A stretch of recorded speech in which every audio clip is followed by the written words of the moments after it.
जैसे ही उस लड़के ने अपनी पूरी ताकत जुटाकर सामने रखी, 10 ईंटों पर एक वार किया। पल भर में ईंटें बिखरकर बारीक पाउडर में बदल गईं। मगर तभी पैसे खा चुका चालाक रेफरी आगे बढ़ा, तुरंत नई ईंटें रख दी और सबके सामने ऐलान कर दिया, ये तो निकम्मा है। फिर उसे प्रतियोगिता से बाहर कर दिया। किसी को अंदाजा नहीं था कि साधारण सा दिखने वाला ये युवक असल में बुद्ध की हथेली जैसी खतरनाक मार्शल आर्ट का वारिस है। और सबसे बड़ी बात, खुद उसे भी अपनी ताकत का सच पता नहीं था। आखिर ऐसा क्यों, जानेंगे इस वीडियो में इस लड़के की पूरी कहानी। उससे पहले वीडियो को लाइक और पेज को फॉलो करना ना भूलें। दरअसल प्रतियोगिता से कुछ दिन पहले की बात है। वह पहाड़ों में अपने गुरु के साथ साधना कर रहा था। गुरु ने पहले ही पहचान लिया था कि यह लड़का वही है, 5 शुभ सितारों का पुनर्जन्म और बुद्ध की हथेली का सबसे योग्य उत्तराधिकारी। लेकिन उसे और भी मजबूत बनाने के लिए गुरु ने उसे निकम्मा और बेकार बताया और आदेश दिया, पीछे की पहाड़ी पर जाओ और रोज 1 लाख बार हाथ हिलाओ। लड़के को लगा यह तो सजा है और मन ही मन वह नाराज हो गया। उसे क्या पता था, यह तो उसके लिए खास तौर पर बनाई गई एक गुप्त साधना थी। वह रोज पहाड़ की ओर हथेली मारता रहा। उसकी बाई शेन झांग जैसी महान कला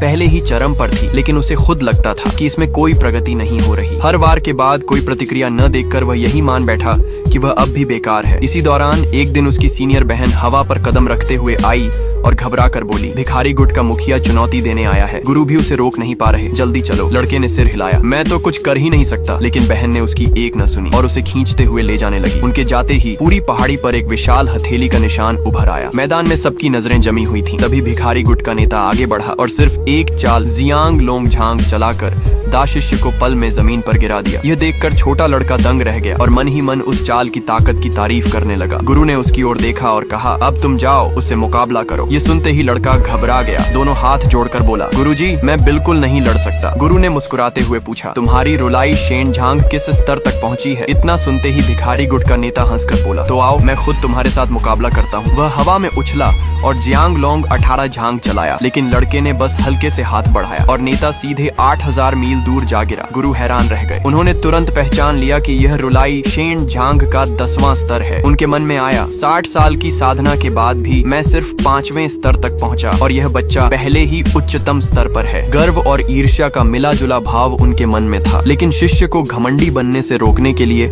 गुरु ने तुरंत मैदान खाली करवाया और गंभीर चेहरा बनाकर बोले, तुम्हारी ताकत अभी बहुत कम है, तुम्हें मेहनत करनी होगी। इसी बीच एक मधुमक्खी गुरु के कंधे पर आ बैठी। लड़के ने बिना सोचे हाथ बढ़ाया, बस हल्का सा थपथपाना चाहा, लेकिन अगले ही पल गुरु कई मीटर दूर जाकर गिरे और गंभीर रूप से घायल हो गए। लड़के का ध्यान बस मधुमक्खी पर था।